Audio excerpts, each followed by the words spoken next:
भैया पे बाटे नाज हो, अब की बनाई अखिलेश जी के ताज हो।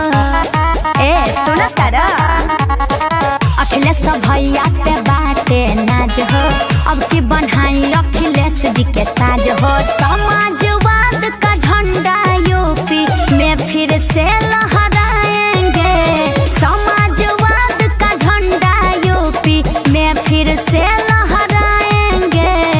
अब की चिंता मत करिए, 22 में अखिलेश जी आएंगे। सही में अब की चिंता मत करिए, 22 में अखिलेश जी आएंगे। तब तो ठीक है मुझे शाबाश बजाली पाके के एक वैशाली। हमारा नेता कैसा हो, भैया जैसा हो, अखिलेश यादव जिंदाबाद जिंदाबाद जिंदाबाद। जो मुला बंदी होता देश पूरा रोता, यह सरकार के राज में केहू नया बुरोई खुश प्रदेश होई। हाँ। अखिलेश भैया के काज में आज कोई नहीं खे अखिलेश भैया नियन। जो मुला बंदी होता देश पूरा रोता, यह सरकार के राज में केहू नया बुरोई खुश प्रदेश होई। अच्छा। अखिलेश भैया के काज में धरती पुत्र मुलायम अखिलेश जी को फिर से जिताएंगे।